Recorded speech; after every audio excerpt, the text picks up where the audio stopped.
Assalamualaikum and good evening. I'm Faik Adli. And I'm Faik Al-Muzakir. So today we're going to talk about the current issue in the country, which is IFSB. IFSB is the Islamic Financial Service Board. Basically, IFSB is an effort to guide the takaful Islamic insurance industry towards stable, sound and financial environment. This standard intended to establish minimum standards in the area of risk management for the direction and guidance of takaful operator as well as insurance or takaful supervisor. The standard discusses how management of risk inherent in the takaful undertaking should be implemented. There are several objectives of IFSB. Firstly, to help understand the risk to which each takaful undertaking is exposed. Then, to provide minimum standards for the development of a risk management framework for ease of management of the takaful undertaking and supervision by its governing bodies and supervisory authorities. Lastly, to help create a safe and prudent environment for the growth, sustainability and development of the takaful industry. There are several operating principles. Islamic insurance company operating a takaful fund must operate under the following principles. It must operate according to Islamic cooperative principles. A reinsurance commission may only be received from or paid out to Islamic insurance and reinsurance companies. Lastly, the insurance company must maintain two separate funds, the participant and policyholder fund and the shareholder fund. Next, I will talk about the risk of IFSB. The first risk is operating risk. The second risk is risk of Sharia non-compliance. The third risk is risk arising from segregation of fund. Next is risk relating to the use of takaful, underwriting risk, market risk, credit risk, liquidity risk, legal and compliance risk, and lastly is provisioning risk. The risk of IFSB 14 will be explained by the next reporter. Thank you to Faik and Fahim. I am Faris Ahmad. And I am Amira Alia. I'll be talking about risk of Sharia non-compliance. Sharia non-compliance risk is relevant to the product development process of a takaful undertaking. Takaful undertaking could independently introduce Sharia non-compliance in its product. It is also relevant to the investment function of takaful undertaking. Next is risk arising from segregation of funds. The segregation of these funds in takaful undertaking brings with a set of agency risks that differ from those in conventional insurer and require separate consideration in undertaking risk management framework. This risk is also present in certain types of conventional insurance where the expense risk is borne by the insurer rather than the policyholder. Next is a risk relating to the use of takaful. Takaful contracts are affected and the attribution as between funds reinsuring undertakings of revenues and expenses ancillary to the actual risk sharing transaction. For example, is commissions. Need for a takaful operating is to consider the credit risk exposure to takaful providers. The takaful operating needs to consider the quality of risk selection and pricing. Next, if takaful contract does not share the ceding takaful undertaking risk with the other takaful undertaking, the takaful operating needs to consider whether the contract is effective in mitigating. Next will be the operating risk, as the definition is the risk of loss resulting from inadequate or failed internal process, people and system, or from external events. For takaful undertaking, this also includes risk of loss resulting from Sharia non-compliance and failure in a takaful operating fiduciary responsibilities. Operational risk incidents may result in financial loss to the entity, inability to pursue opportunities, reputational damage, operational inefficiency, and potentially inability to continue in business.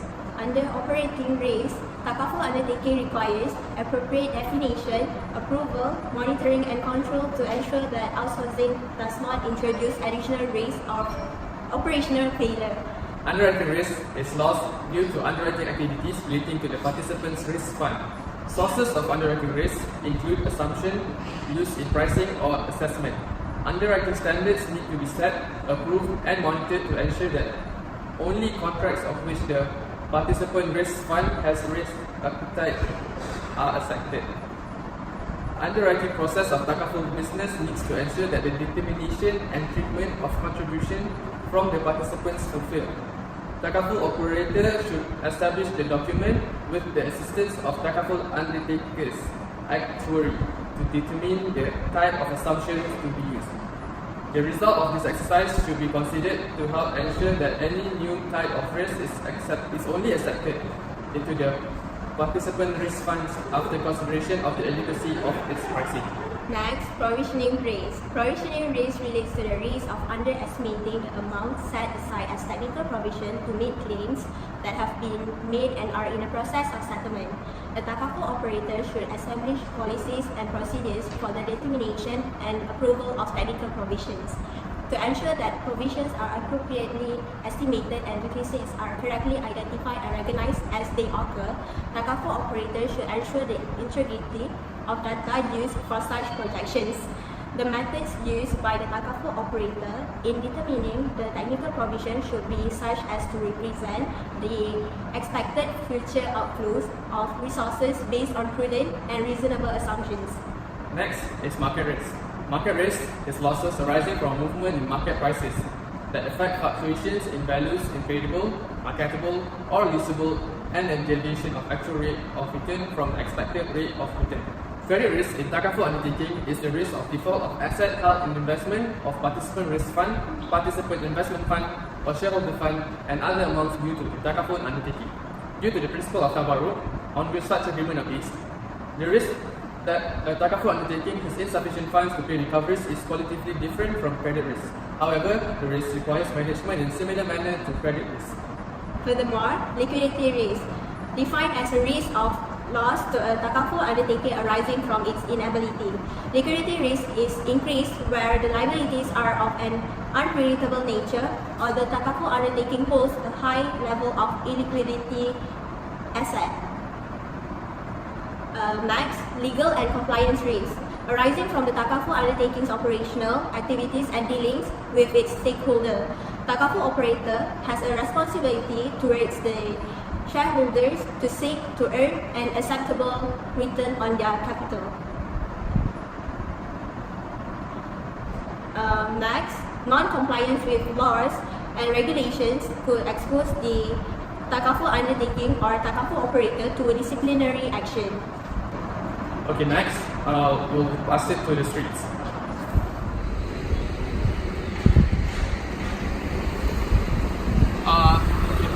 Good afternoon. We are live from IFSB headquarters. We are here to interview two of the workers of IFSB. Here we have Cahaya and Azam. Okay, since you work for IFSB, can you tell us more about IFSB 40? Sure.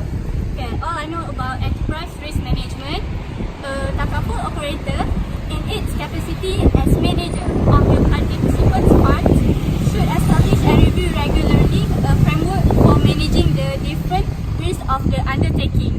And then after that, we have risk policies and strategies. A takaful operator should document its risks and policies and strategies within a risk management framework that is appropriate to the nature and scale of its activities, including the specificities of the takaful undertaking, operating model and its Sharia obligation. And then also, we have risk identification.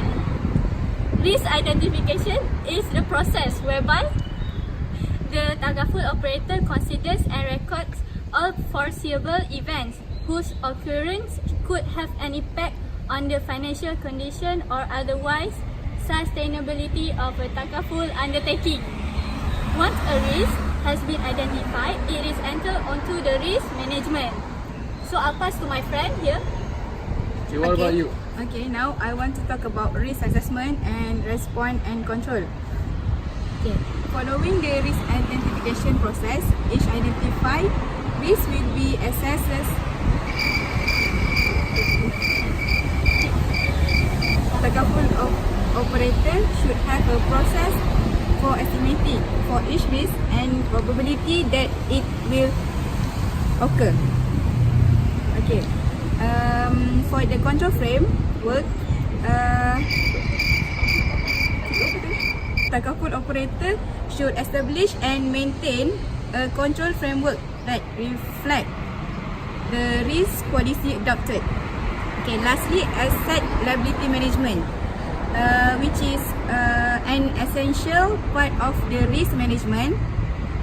framework whereby the stability is evaluated. That's all. Thank you to Chaya and Hazza for clearing up Tiba. about IFSB 14. Now we go back to Fahim and Faiz. Thank you, reporter from the street. That's all for IFSB 14. For more info about IFSB 14, we will show you a video of it. I'm Fain Ahmad Zakir. And I'm Fain Adli. Thank you and good night.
Thank you, reporter from the street. That's all for IFSB 14.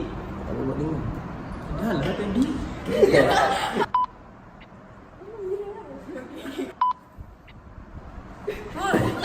Habis!